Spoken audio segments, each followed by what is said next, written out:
Good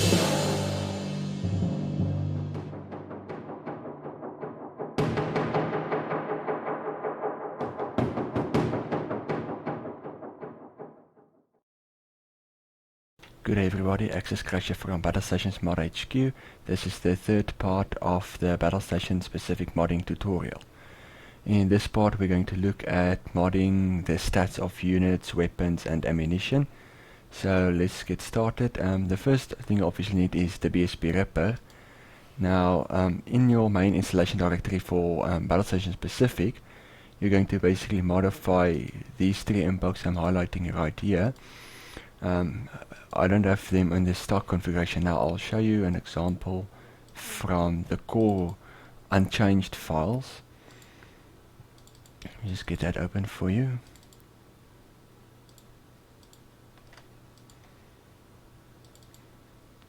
Okay, I'm just going to extract that. If I open, you'll see here scripts, data tables, autoload, and here's your Lua files. Now it will be the same in all three of these, and when you're done modding you can just select browse to the extracted folder and then just pack it and replace the file. But what I'm going to do is I'm going to work with the BSmodHQ version 3 edition that basically has it already extracted, so you just need to save and you'll be able to immediately see the changes.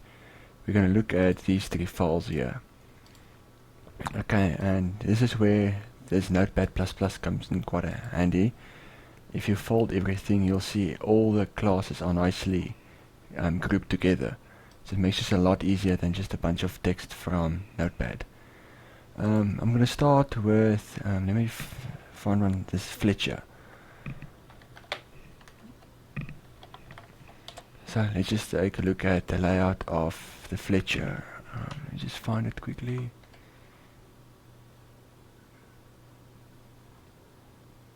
Okay, here we go. Here's the Fletcher. So basically you start off, this is just the armor values of each part of the ship.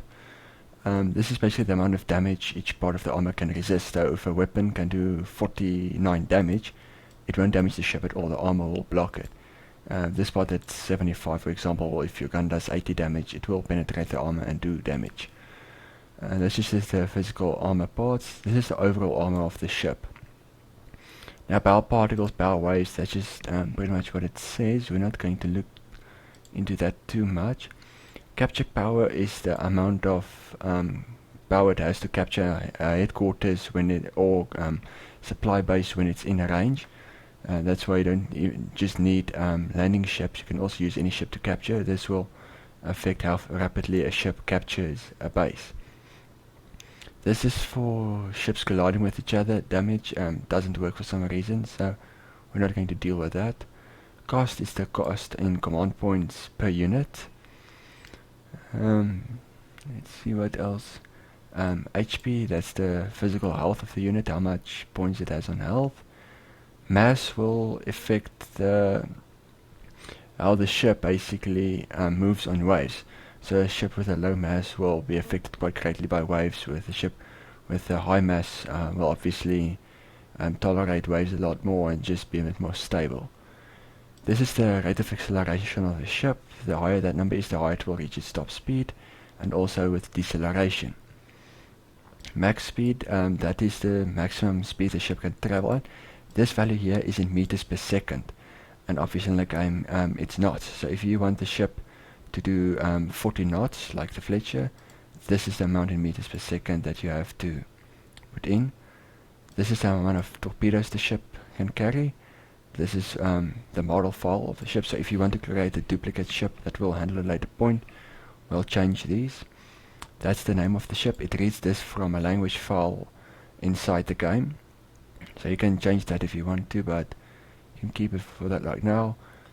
This is the icon you'll see in-game when you launch the ship. When you highlight it, this is the icon you'll see for the Fletcher. This is the underwater armor. This is just the resistance it offers against torpedoes. And that's pretty much the vast majority. In terms of platforms, here's where your weapons are. Now if you open it, you'll see gun. This is turret A. it's the main platform, that's your main artillery then.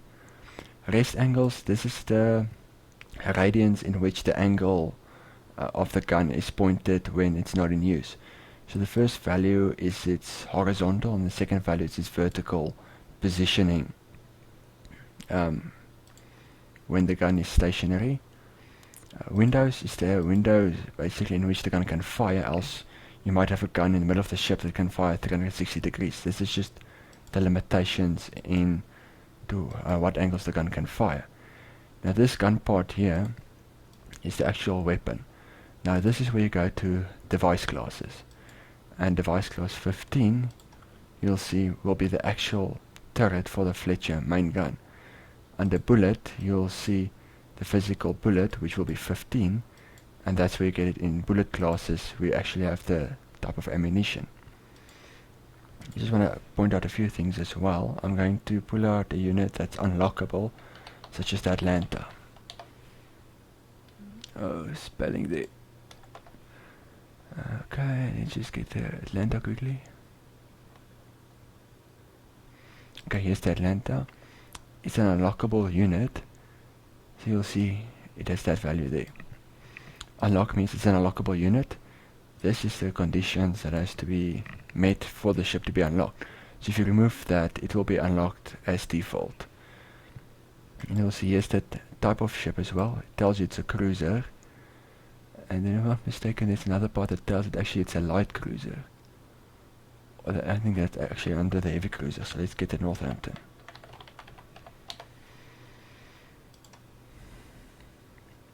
Yeah, there you see, heavy cruiser 2. And then it falls under type cruiser. So now the game can differentiate between a heavy cruiser and a light cruiser. I also think it's the same with battleships. Okay, type battleship, and then I think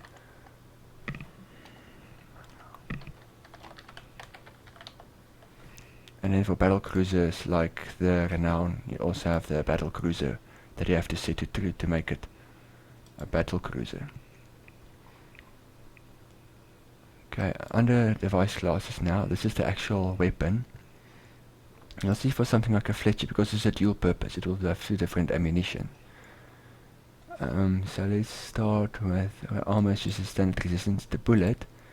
The first bullet will be your normal artillery. The second bullet will be your anti-aircraft. You'll see there's also different types of bullet. Number 15 and number 44. Ammunition doesn't make a difference. You'll always have unlimited ammunition. Barrel delay time is for multiple barrel units. How many second delay there is between barrels firing. The fire EFX is the actual muzzle blast. Fire rumble is the boom you hear when the gun fires. And let's get further. Health points is the model file. Here's the other important thing. Single turning gun. That defines the type of device platform you'll have. And there's the rotational speed. Now if I get something like the rocket launcher on a plane. Let's just find one for... here's one for the Tiny Tim. You'll see this one will be a bomb platform because it drops ammunition. And also will have a bullet. Torpedo. You'll see it should also be quite similar. It's also a single turning gun on the torpedo tube. I'm also just finding one for on the plane.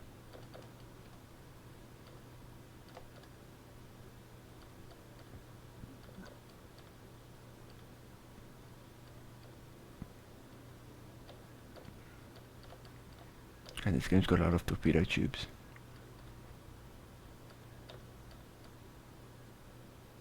Yeah, here, torpedo platform. You see now the function and the type will be bomb platform.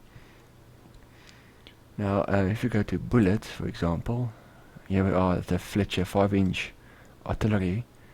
You'll see the type is set at artillery. Now, this is the initial velocity of the munition. So it starts at 300 meters per second. The mass affects how the bullet will fly and decelerate.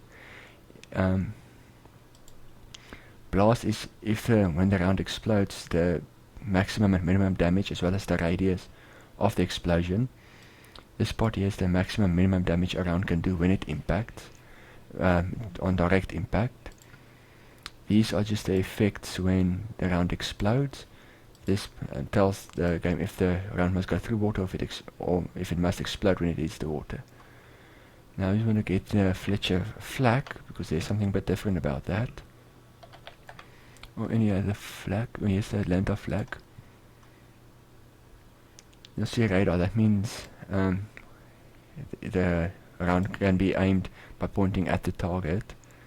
Flight time indicates how long the bullet travels before it disappears. This combined with your initial velocity sets the range of your weapon. Let me just get something. And you'll see this type is flak, because that tells it it's something that has to be used against aircraft. And then the rest you'll see will be bullets. Now, no gravity only affects mostly your bullets for an anti-aircraft. This basically lets the round, if you put it on true, it means there's no gravity, the bullet flies in a straight line. No gravity false puts it where it starts falling at an arc towards the ground over a range. So this is the basic stats of how to mod a unit. So I'm just going to, for example, take the Atlanta and make its anti-aircraft just a bit more effective. So just to show you as an example, just always make sure you get the right ship, because you get static ones and like just placeholder ones like for Pearl Harbor. So let me just find the platform. Yeah, the gun is number 12. So let's just get weapon number 12.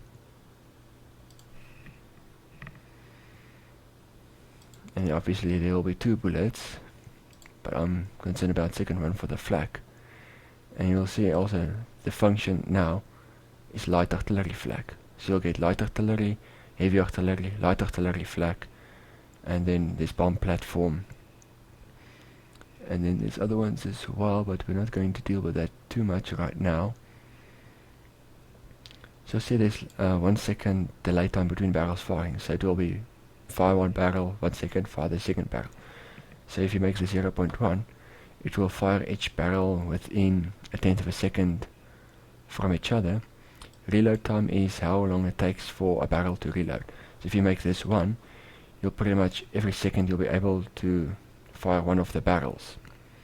And with it being, if you make it 0.5, you'll basically be able to fire 2 rounds per second from one turret from the Atlanta. And you'll see it fires bullet number 44.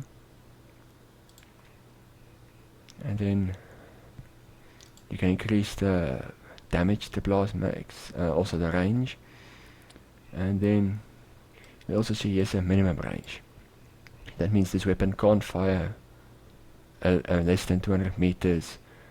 It's like in real life where you wouldn't fire a gun that has its munition explode 2 meters from your ship because of the shrapnel. So that's just to make it a bit more realistic. I'm gonna get to weapons on planes because they work a bit different as well. A good one, for example, is the TBM Avenger, because it does carry such a vast variety of weapons. Okay, so here's your equipment. See this? This is just going to be the bombs and rockets and torpedoes. These numbers here are specified in the model file, which are actually the location of a point on the plane, and this tells the game on which point what comes. So point 50 is actually for your internal bomb bay, and then 20 will be your outboard weapons. Now you'll see your first weapon, they say, is platform number 22.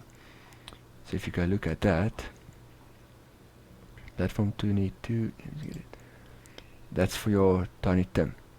This is the platform that will be launching a Tiny Tim. Your second weapon is on slot number 20. You should have an ammunition value of 8. platform 128. We just go to that.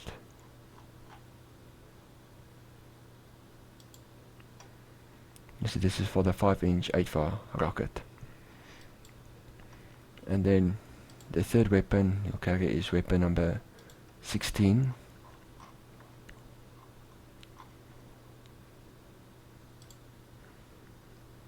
And you'll see this is the feeder torpedo. So this will basically just tell you as soon as you spawn the unit how much of each weapon it will carry. One for the feeder 8 rockets, what type of weapon it is, as well as how long it takes to reload. Now this just specifies the loadout. On platforms you'll see here's your standard machine guns. Number 93.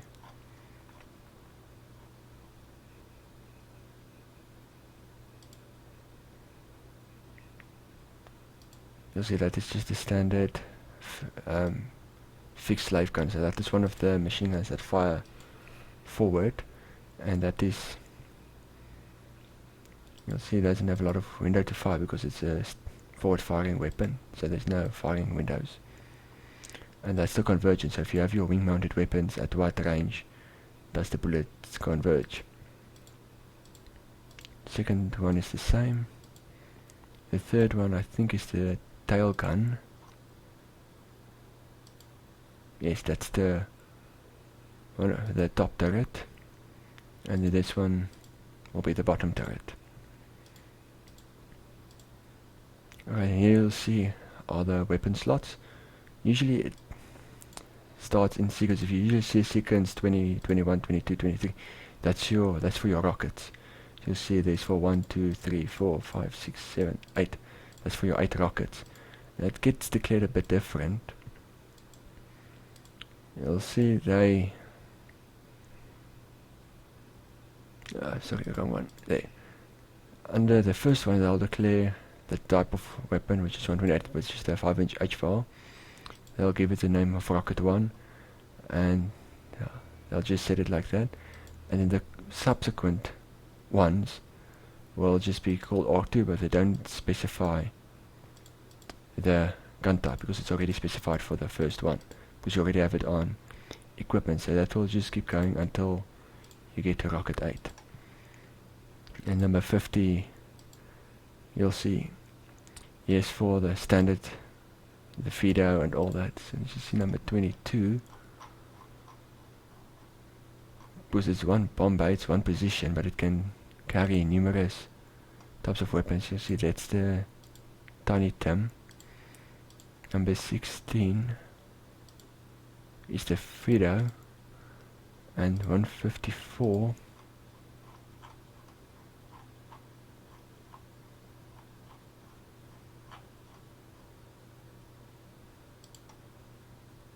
that was just something I was playing around with to give the DBM mines that it can carry and drop, but this is something that's still not working 100%, so don't worry about that.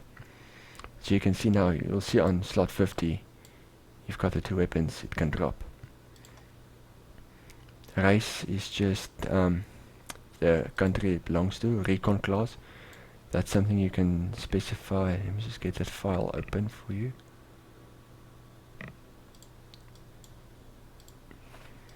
Recon classes. For example, let's get one of the recon classes open, for example number 1. This will just tell you, it tells the game the types of recon you have, what the ranges are of your radar, your sonar, and all that. So that's just basically what the recon class is. Sound EFX. This is just the sound of wind, and if you're diving too fast. This continuous fire EFX is the sound that machine guns make when you fire. It only counts for your forward machine guns. I disabled this for the current mod I'm working on, where every gun, let's say on the 0 we have 20mm and 30 caliber machine guns, where it doesn't make just one sound, but it makes the sound of both of those weapons. So I disabled that here now. You only need to, if you want to comment something out, double tap that. But that's why that's disabled at the moment, because it's work in progress for me. All these specs, it's all got with your stall speed. What's the meters per second minimum that you have to achieve for the plane to stall, the distance it strafes at. Most of the stuff is pretty self-explanatory, like how long the turbo takes to charge. The travel speed is the speed at which the plane travels, its normal fly speed, and its max speed, which will be a bit higher up, will be the top speed it can achieve with the turbo. This airplane's got a lot more variables to it, but it's all pretty self-explanatory. So just close this up now. I just want to go back to the rockets under the device classes, because that is a bit different to your standard weapons. So it's number 128, so let me just take the ear to that.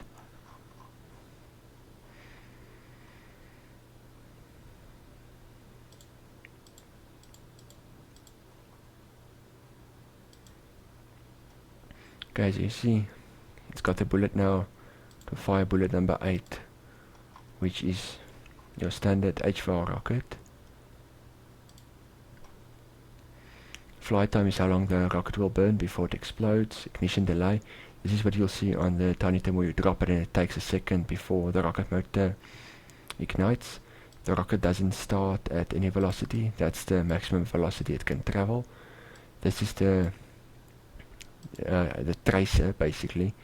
In this case it will be the smoke from the rocket engine. So pretty much these values together with your ignition delay and your flight time will determine the range of your rocket. And also you'll see there's anti-air. It's true on the Japanese rockets where they'll explode in close proximity to a plane, and then obviously there's the acceleration. So back to the rockets, you'll now see as platforms, because you specify one equipment on the plane, which will be here, but it's loaded on 8 platforms, as you see here from 20 to 27 in the case of the TBM. And you'll see all of them are given these specific platform numbers, and these correspond with, this is from number 20 to 27. This is the order in which the rockets are fired. So number 23 here will fire first, and then you'll see number 27 will fire, and that's the order in which your rockets will leave the rails as soon as you fire them. So this is very important to note with rockets, because it's a multiple platform. And obviously for something like the Corsair, which has got 6, so let me just find that, you'll see it will only have 6 platforms. Let me just find it here quickly. So you'll see here some of the new platforms that had to be created for the DLC units. Right, yeah. You see here's now platform 1 to 6, and they're in the 50 range for the Mustang. Let me just show it corresponds.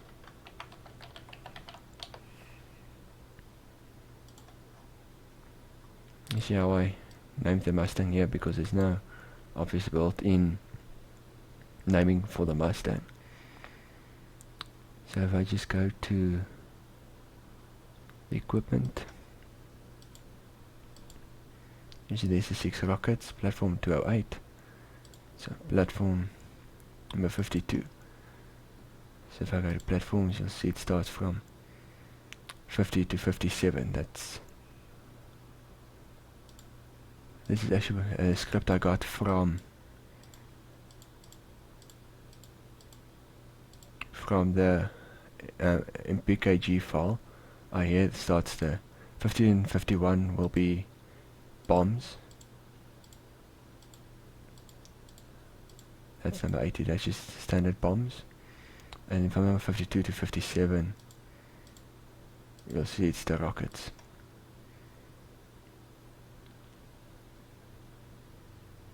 This is just stuff that comes from the DLC script. For BSmodHQ version 3, I created this manually from scratch for this and the Liz and the other DLC units, but I now got the script files for the actual units as they were, so I imported that now. You'll see that's why I created some scripts. You'll see some of the DLC stuff that's commented out. Just want to get depth charges, depth charge platform. As you know, this is for the hedgehog. Don't worry too much about names and comments, that really doesn't affect. It's usually your type. This one is a depth charge launcher, and it's a function as well. The type is like, is it a gun or a launcher or bomb platform? The function is what type of thing it launches. So just find the airdropped one. There's the destroyer one. And here's one that launches from planes. In this case it's just referred to as a single turning gun.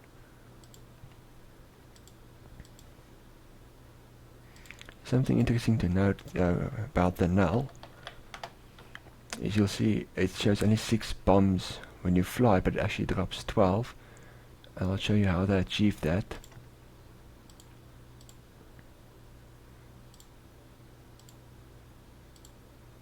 See, they put it on ammo 2. See, there's 1, 2, 3, 4, 5, 6. There's the 6 bombs. You see with the 6 little markers for the reloading, but each one will drop 2 bombs. That's why it drops a ton of bombs in one go, even though you see 6.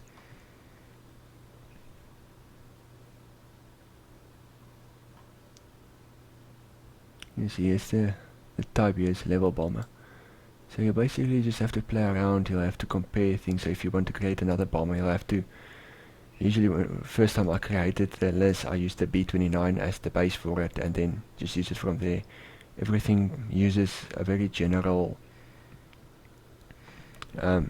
layout to it. So if you generally base some unit on another one, most of the work's done for you. You just gotta change what you need to change.